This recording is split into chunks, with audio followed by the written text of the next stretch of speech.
Hello, children. Today we will study from English Pathways of Class 5.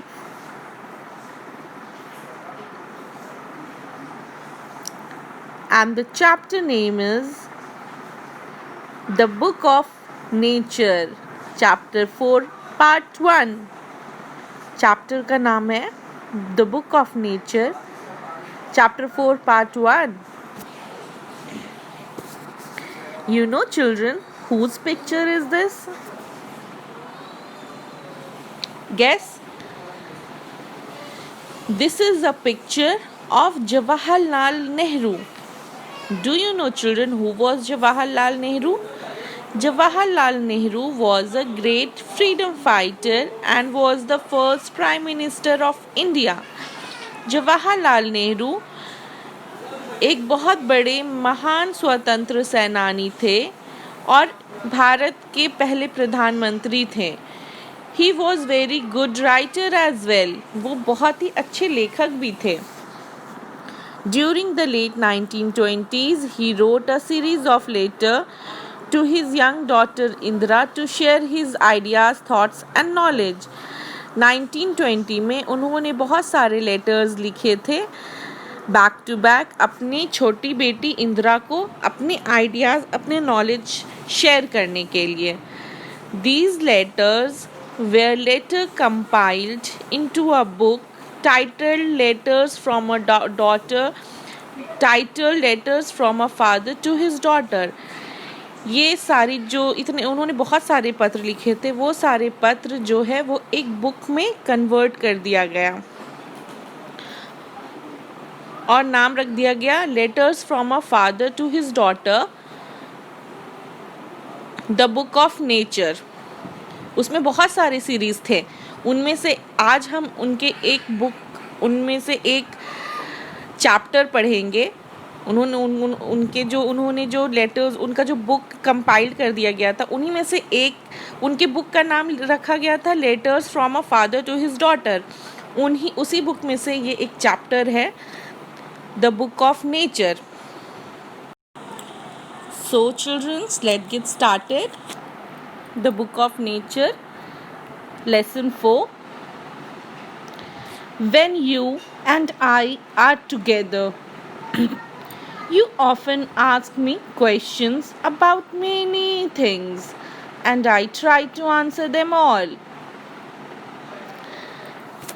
जब हम और तुम साथ होते थे, तुम मुझसे बहुत सारी चीज़ों के बारे में सवाल पूछती थी और मैं उन सवालों का जवाब देने की कोशिश करता था. Now that you are at Mussoorie and I am in Allahabad, we cannot have these talks.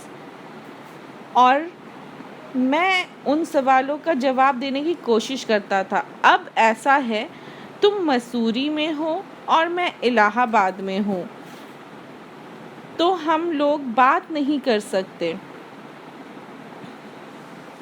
I am therefore going to write to you from time to time short accounts of the story of our earth and the many countries, great and small, into which it is divided. अब ऐसा है, तुम मसूरी में हो और मैं इलाहाबाद में हूँ, तो हम लोग बहुत सारी बातें नहीं कर सकते. इसीलिए मैं तुमको टाइम टू टाइम, समय समय पर पत्र लिखता रहूँगा और पृथ्वी के इतिहास के छोटे छोटे लेख लिखता रहूँगा और उन देशों के बारे में बताऊंगा जो बड़े और छोटे देशों में बटे हुए हैं.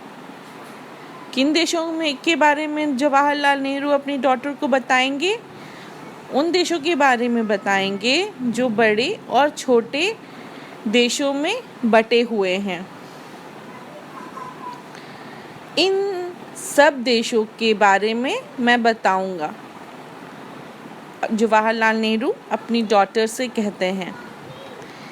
कि तुम मसूरी में हो, मैं इलाहाबाद में हूँ, हम लोग कोई बात नहीं कर सकते, लेकिन मैं तुम्हें टाइम टू टाइम पत्र लिखकर, लेटर्स लिख कर के छोटे बड़े देशों के बारे में बताऊंगा, है ना। और इस दुनिया ये जो दुनिया है, ये जो अर्थ है, इसमें बहुत सारे देश हैं, बहुत सारी कंट्रीज़ हैं जो ग्रेट एंड स्मॉल में डिवाइडेड हुए, जो छोटे और बड़े देशों में डिवाइड हुए हैं, उन सब के बारे में तुम्हें मैं बताऊंगा।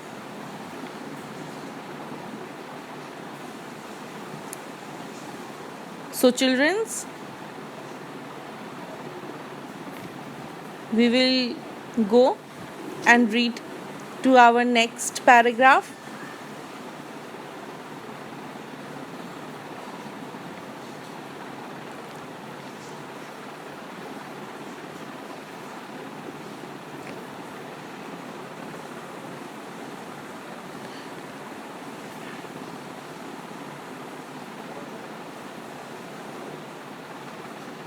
जवाहरलाल नेहरू क्या बोलते हैं कि मैं और तुम साथ नहीं हैं, फिर भी मैं तुम्हें सारी चीज़ों के बारे में बताऊंगा, टाइम टू टाइम पत्र लिखकर।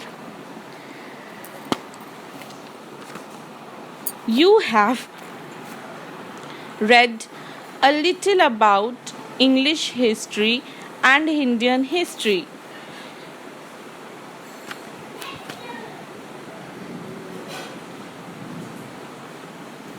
तुमने जो थोड़ा सा इंग्लिश इतिहास और भारतीय इतिहास के बारे में पढ़ा था या पढ़ा है, but England is only a little island and India, though a big country, is only a small part of the earth's surface. तुमने जो थोड़ा सा इंग्लिश इतिहास और भारतीय इतिहास के बारे में पढ़ा है, इंग्लैंड एक छोटा सा द्वीप है और इंडिया एक बहुत बड़ा देश है, फिर भी ये अर्थ सरफेस का छोटा सा ही पार्ट है। इंडिया बहुत बड़ा देश है, लेकिन फिर भी ये अर्थ सरफेस का छोटा सा पार्ट है। If we want to know something about the country, if we want to know something about the story of this world of ours, we must think of all countries and all the peoples that have inhabited it, and not merely of one little country where we may have been born.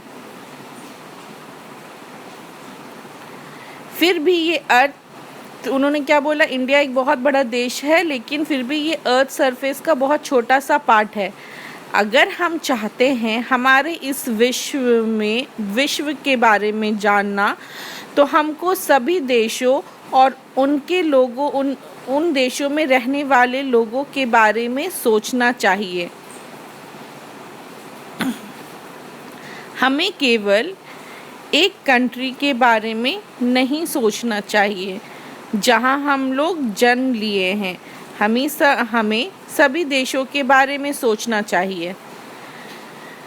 यहाँ पे inhabited मतलब होता है बसे हुए, और merely मतलब केवल। तो इस पैराग्राफ में जवाहरलाल नेहरू अपने डॉटर को ये बता रहे हैं कि तुमने जो थोड़ा सा इंग्लिश इतिहास और भारतीय इतिहास के बारे में पढ़ा है,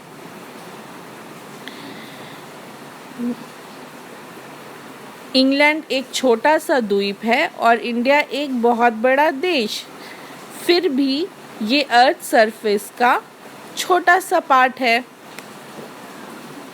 अगर हम चाहते हैं हमारे इस विश्व के बारे में जानना, तो हमको सभी देशों और उनमें रहने वाले लोगों के बारे में सोचना चाहिए। हमें केवल एक कंट्री के बारे में नहीं सोचना चाहिए जहां हम लोग रहते हैं, जहाँ हम लोग जन्म लिए। हमें सभी देशों के बारे में सोचना चाहिए।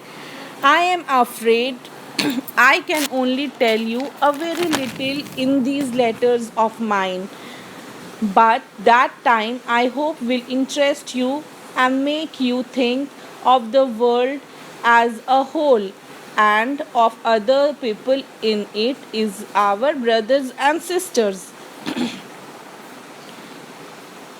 मुझे डर है कि मैं तुम्हें अपने लेटर्स अपने पत्रों को बहुत कम बातें मुझे डर है कि मैं तुम्हें अपने लेटर्स में अपने पत्रों में बहुत ही कम बातें बता पाऊँगा, लेकिन मैं जितना बताऊँगा वह तुम्हें बहुत दिलचस्पी दिलाएगी। इस विश्व में रहने वाले लोगों के बारे में जानने के लिए। इस विश्व के रहने वाले लोगों को तुम अपने भाई बहनों की तरह सोचोगी। When you grow up, you will read about the story of the earth and her people in books, and you will find it more interesting than any other story or novel that you have read. यहाँ novel मतलब इतिहास उपन्यास होता है। तो उन्होंने क्या बोला, जब तुम बड़ी होगी तुम पृथ्वी के इतिहास के बारे में पढ़ोगी और इसमें रहने वाले लोगों के बारे में पढ़ोगी, जो तुम्हें बड़े ही दिलचस्प दिलाएगी किसी भी दूसरी कहानी, किताबों या उपन्यास से। तुम कहानी की किताब पढ़ना भूल जाओगी। जो मैं तुम्हें बता रहा हूँ वो पढ़ लोगी तो।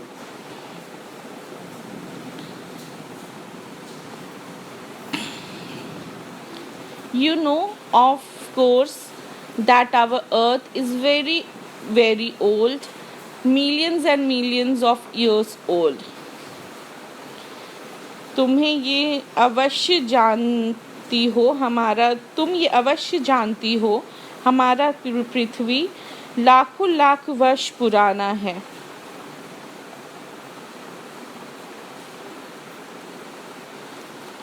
ना। तो वो बोल रहे हैं कि मुझे डर है कि मैं तुम्हें अपने पत्रों में बहुत ही कम, जवाहरलाल नेहरू अपनी डॉटर को बोल रहे हैं, मैं तुम्हें अपने पत्र में बहुत ही कम चीज़ें बता पाऊँगा, लेकिन मैं जितना बता पाऊँगा वो तुम्हें बहुत उसमें तुम्हें इंटरेस्ट जाग जाएगा, दिलचस्पी दिलाएगा। इस विश्व के रहने वाले लोगों को तुम अपने भाई बहनों की तरह सोचोगी। वो अपने लेटर में अपनी डॉटर को कह रहे हैं और बता रहे हैं, जब तुम बड़ी होगी तुम पृथ्वी के इतिहास के बारे में पढ़ोगी और इसमें रहने वाले लोगों के बारे में पढ़ोगी, जो तुम्हें बड़े ही दिलचस्पी दिलाएगी, इंटरेस्ट दिलाएगी किसी भी दूसरी कहानी, किताबों या उपन्यास से। किसी भी दूसरी कहानी या किताबों के उपन्यास से ज़्यादा तुम्हें दिलचस्प दिलाएगी। चिल्ड्रंस, हम लोगों को जब हम छोटे होते तो हमें स्टोरी बुक्स पढ़ना बड़ा अच्छा लगता है ना, कहानी की किताब पढ़ना बहुत अच्छा लगता है ना। तो वो बोल रहे हैं कि तुम सारी कहानी की किताब पढ़ना, उपन्यास पढ़ना भूल जाओगी।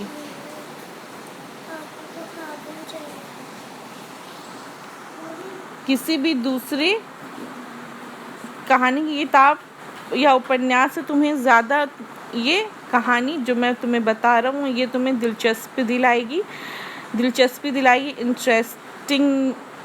तुम बहुत ही ज़्यादा इंटरेस्टेड हो जाओगी इन मेरी लेटर्स में।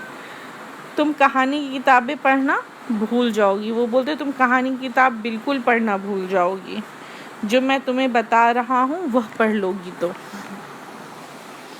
So children, read once again this whole paragraph.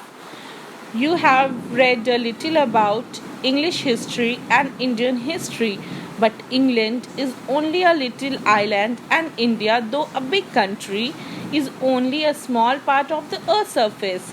If we want to know something about the story of this world of ours, we must think of all the countries and all the peoples that have inhabited it, and not merely of one little country where we may have been born. I am afraid I can only tell you very little in these letters of mine, but that little I hope will interest you and make you think of the world as a whole and of other people in it as our brothers and sisters. When you grow up, you will read about the story of our earth and her people in books, and you will find it more interesting than any other novel or story that you may have read. यहाँ तक मैंने आपको समझा दिया. अब आइए दूसरा और आगे पढ़ते हैं. You know, of course, that our earth is very, very old, millions and millions of years old, and for a long time there were no men or women living in it. तुम ये अवश्य जानती हो, हमारा पृथ्वी लाखों लाख वर्ष पुराना है और बहुत समय तक इस धरती पर कोई आदमी और कोई इंसान नहीं रहते थे. हमारा जो पृथ्वी है वो बहुत लाख साल करोड़ साल पुराना है और बहुत समय तक यहाँ कोई नहीं रहता था. ना कोई मेल रहते थे, ना कोई फीमेल रहता था, ना कोई मर्द, ना कोई औरत, कोई भी जीवित चीज़ नहीं रहती थी. But before the man came there were only animals. लेकिन इंसानों के आने से पहले यहाँ जानवरों का बसेरा था. यहाँ जानवर रहते थे. इंसान बाद में आए. पहले कौन आया? जानवर आए. And before the animal, there was a time when no kind of life existed on the earth. लेकिन इंसानों के आने से पहले यहाँ केवल जानवर थे और जानवरों के आने से पहले ऐसा टाइम था यहाँ किसी भी तरह का जीव या जीवन नहीं रहता था.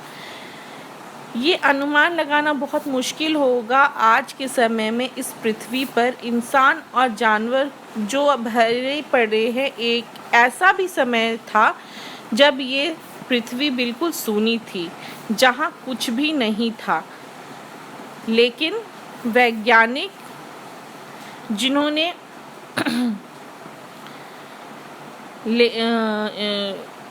existed on earth, it is difficult to imagine this world of ours which is so full today of all kinds of animal and men to be without them. क्या बता रहे हैं? जानवरों के आने से पहले ऐसा टाइम था जहाँ किसी भी तरह का जीव या जीवन रहना मुश्किल था और ये अनुमान लगाना बहुत मुश्किल होगा आज के समय में इस पृथ्वी पर इंसान और जानवर जो भरे पड़े हैं आज. एक ऐसा भी समय हो सकता है, एक ऐसा भी समय था जब ये पृथ्वी बिल्कुल सूनी थी, यहाँ कुछ नहीं था. But scientists and those who have studied and though a great deal but about these matters tell us that there was a time when the earth was so hot. लेकिन वैज्ञानिक जिन्होंने इसके बारे में अध्ययन किया है और इसके बारे में विचार किया है, सोचा है, ये बोलते हैं पृथ्वी इतना गर्म था कि यहाँ कोई भी जीव जंतु का रहना पॉसिबल नहीं था. And if we read their book and study the rock and the fossils, the remains of old plants, animals, we can ourselves see that this must have been so. आज अगर हम उन साइंटिस्ट की किताबों को पढ़ते हैं और चट्टानों का अध्ययन करते हैं और पुराने जीवों के अवशेषों का अध्ययन करते हैं, हम लोग खुद ये देख सकते हैं कि ये ऐसा ही हुआ होगा जैसा कि साइंटिस्ट कहते हैं, है ना. अब आप सोचिए कि इसका एक ऐसा भी टाइम था जहाँ कोई भी नहीं रहता था. जिस टाइम कोई भी नहीं रहता था, फिर जानवर आया, फिर इंसान आए. ठीक है. और ये पृथ्वी इतनी गर्म थी कि यहाँ कोई भी जीवन उत्पन्न नहीं हो सकता था, यहाँ जीवन कोई भी एग्जिस्ट नहीं हो सकता था। लेकिन हमारे साइंटिस्ट ने अध्ययन किया। अगर हम लोग साइंटिस्ट की किताब पढ़ें तो साइंटिस्ट किन चीज़ों से अध्ययन करते? साइंटिस्ट तो पुराने ज़माने में नहीं रहते थे। उन्होंने चट्टान को पढ़ा, पहाड़ों को पढ़ा। वो साइंटिस्ट जो थे पुराने जीवों के अवशेषों का अध्ययन करके हमें ये बताते हैं। हम अगर साइंटिस्ट की बुक्स पढ़ लेंगे तो हमें ये पता लगेगा कि हम लोग खुद ये देख सकते हैं कि ऐसा ही हुआ होगा जैसा कि ये साइंटिस्ट कहते हैं। साइंटिस्ट क्या कहते हैं कि अर्थ बहुत गर्म था, पृथ्वी बहुत गर्म थी, इसीलिए यहाँ कोई भी जीव जंतु का होना पॉसिबल नहीं था। फिर जब पृथ्वी में कुछ चेंजेस आए, कुछ सुधार आया, कुछ चेंज हुआ, तब यहाँ पहले एनिमल्स आए, फिर यहाँ आदमी आए, ठीक है। फिर ये लोग, अब साइंटिस्ट उन पुराने ज़मानों के बारे में रॉक्स एंड फॉसिल्स को पढ़ करके वो हमें ये बताते हैं कि पहले के ज़माने में ऐसा ही हुआ होगा। हम लोग इसका दूसरा पार्ट नेक्स्ट वीडियो में पढ़ेंगे। Thanks for watching kids.